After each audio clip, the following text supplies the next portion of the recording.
So look at that view. Show this view. Show this view. Look at that. That is the sunset. Look at that sunset. And you know, in Africa, we share so many resources together. It would be ridiculous today if you have Tanzanians and Kenyans fighting against each other, or Tanzanians and Uganda, like what had happened in the past, fighting against each other. At the same time, we have something that is connecting all of us together. Guys, that little man, he came here in 1858, and then he said he discovered this lake. Guys, can you imagine that? All these people, Ukerewe people, they were here. Tanzanian people, they were here. Kenyan people and Ugandan people, they were here. They were saying they're using this water every single day. But one white man came from nowhere, and then he said, you know what, I discovered this. And therefore, from today, the name of this lake will be called Victoria Lake. What kind of nonsense is that? Ladies and gentlemen, guys, what you see right here, this is Victoria Lake. Let's say it again. This is Victoria Lake. Before I go on, please show them the side. Show them this side as well. All right. So for those who do not know Victoria Lake, guys, this is one of the largest, actually it's the largest lake in the continent. Also, it is the world's largest tropical lake. But also, it is the second largest freshwater lake in the whole world. So what you see here is just a little size of Victoria Lake. Because here in Tanzania, you don't just have one place here in Mwanza, but also you have 3 different places. You have Bukoba and Musoma. It's kind of interesting. Like, you can actually move from Mwanza, you go to Bukoba, you will see Victoria Lake. You go to another side, Musoma, you will see this lake. But that is not the only fact. Victoria Lake, it actually connects 3 different countries in Africa. You talk about Tanzania. First of all, in Tanzania, you have 49% of Victoria Lake is in Tanzania. The second country is Uganda. You have the 45% of Victoria Lake is in Uganda. The last country is Kenya. You only have 9%. So comprises all these 3 countries together, you get Victoria Lake. Guys, let me remind you again, this is the largest lake in the continent of Africa. This is the largest lake, actually not largest, this is the largest tropical lake in the entire world. Guys, you're talking about the entire world, the entire universe. But also, this is the second largest freshwater lake in the world. So these are just few facts about this lake. But there's even more interesting stuff. Okay, a lot of you guys, you know about Nile River. You know Nile River basically because of the tension that is going on between Ethiopia, between Egypt. You know, these people, they say, you know what, this is our Nile, this is our water. You know, Ethiopia, you have Sudan, everybody's pulling into their side. But the fact is, do you guys know that there's a percentage of water, the beginning of Nile River, it actually originates here from Victoria Lake. Do you understand that? Like, there's a water coming from Victoria Lake, it's going all the way to Egypt, it's going all the way to whatever it is. That is actually beginning here. Of course, you have Blue Nile, which basically begins from Ethiopia, it goes all the way Nile, and then it goes all the way to to Egypt. But also Victoria Lake, this is the source of Nile River. So you remember the story of Jesus when he ran away from, you know, Israel, and then he ran all the way to Egypt. He actually used Nile River water. That means he used Victoria Lake water, the water coming from Tanzania and from this lake. So why this is very significant and very important? Because we're talking about Africanism. We're talking about the unity of this continent. You know, in Africa, we share so many resources together. It would be ridiculous today if you have Tanzanians and Kenyans fighting against each other, or Tanzanians and Uganda, like what had happened in the past, fighting against each other. At the same time, we have something that is connecting all of us together. Guys, it's not only the resources, but also we have tribes. You have Maasai in Kenya, you have Maasai in Tanzania. You have people, I mean, if you go to actually Bukoba, which is actually, it's kind of like, that's where the merging between Uganda and Tanzania is. Most of the people there, they speak the same language. This is just to tell you that, guys, we are one people. But you know, the interesting thing about this lake, today we are calling it Lake Victoria. But that was not the original name of this lake. The original name of Lake Victoria is Ukerewe. That is actually, guys, Swahili name, Ukerewe. I don't know the meaning of that word. I've tried to search online and everywhere. I did not find the meaning of that. But I think one day I'll go. There's one island there called Ukerewe. I think I'm going to have to go there to really find out what is the real meaning of Ukerewe. Because we also have Ukerewe people here in Tanzania.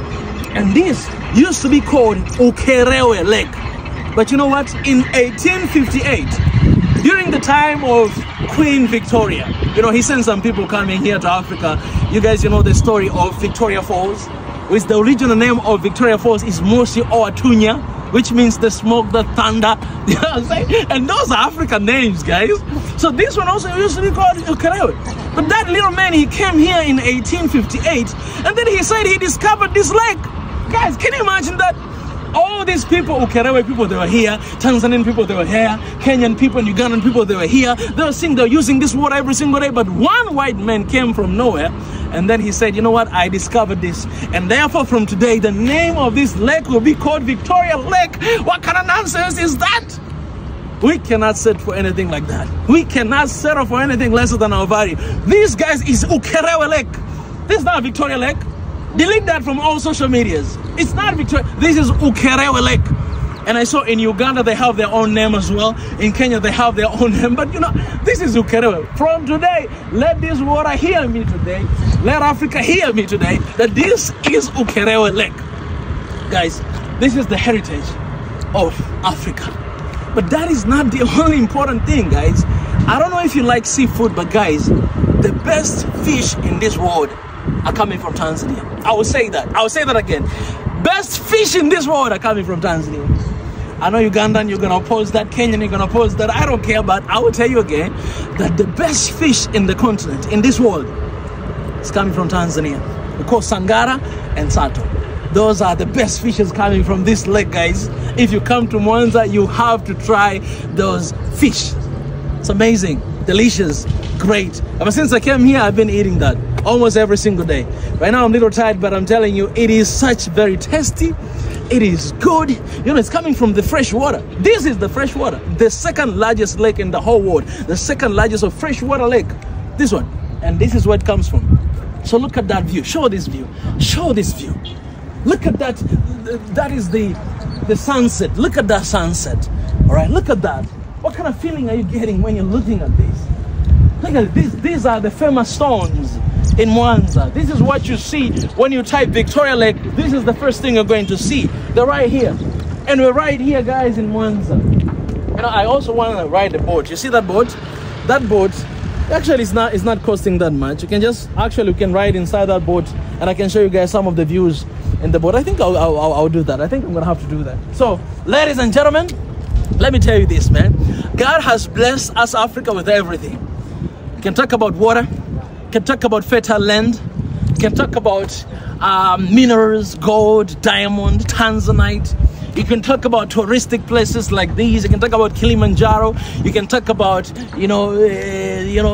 Zambezi. You can talk about when you go to Congo, those beautiful forests in Congo. You can talk about the beautiful sightseeing in South Africa. You can talk about Kenya. You can talk about safari here in Tanzania. You can talk about everything, you know what I'm saying? You can talk about the fresh, beautiful beaches all the way from Zanzibar, all the way to Somalia, the longest beach in this entire world.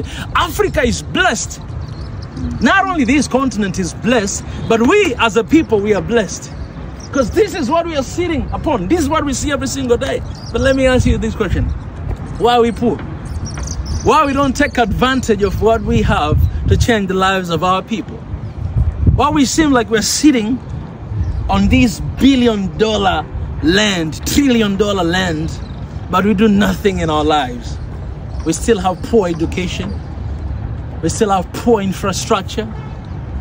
People still dying because of hunger.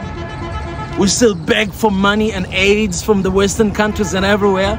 And we have everything in our end. Well, something has to be done. Something has to be done. Our minds need to be shifted. First of all, to believe that Africa is not poor. Africans are not poor. We're never created that way. We're not living in the poor land. We have fertile, rich, and wealthy land. Not only rich, but this is wealthy land. That's the first thing we need to transform in our mindset. After knowing that, after realizing that, the second thing, we need to put our actions where our mouth is. Well, we need to live like wealthy people. That means we need to work hard. That means we need to change policies. That means we need to prioritize Africans before anybody else. We need to prioritize what we do have for our people, for the sake of the next generation. We need to invest in education. We need to invest in researches and development so that we may have our own cures, so that our people will be educated to know how they're going to transform this continent. We need to cut down the roots of corruption in this country, in this world. We need to cut down. But we need to invest in our own people, in our own land, because we have everything it takes. I wonder why we don't have fresh water in our countries, and we have the largest lake in the world with fresh water. I wonder why. I wonder why. There's a way we can use this water, treat them, and safe to eat, safe to drink. But I don't do that. I don't do that. And we have everything. Well, let this be a challenge. But kudos to Africa, and kudos to God, by the way. He's the one who gave this, all of this, you know what I'm saying? But this is the time to wake up, Africans. This is the time to stand up. This is the time to do something about it. You know what I'm saying? Not only talk. I don't talk much these days because my mindset, my spirit, my strength, my body, everything is just highly investing in doing things, in making things happen, making things just appear like that. That's what I'm focusing on right now. So Africans, please let me know. If you've been here to Mwanza, tell me, what was the experience about this lake? First thing. Second, tell me, what do you think we should do to get out from this level we see? The poorest continent on earth. That's not us. I don't know what you're talking about. That's not Africa. That's not the Africa I know. Poor people know. That's not Africans I know. You know what I'm saying? Walking this land right now, I'll tell you, in this land, perhaps even in this lake right here, perhaps we have millions and millions and millions liters of oil reserved down there. We don't even know. It's not even yet discovered. We are wealthy. That's who we are. Look at that sun, man. Look at that sun. People that come from their countries just to see the sunset here. It's the land, man. Well, one Africa in our generation, and that's why we fight for one Africa. That's why we fight for one passport. It is the time. We have already actually designed a passport, one Africa passport, and that is our vision. That is our desire for all Africans to have that. You know what I'm saying? This is our heritage. This is the beauty of this continent, and this is what we've been given. And we need to do everything we can to make sure that this is benefiting our people and not otherwise.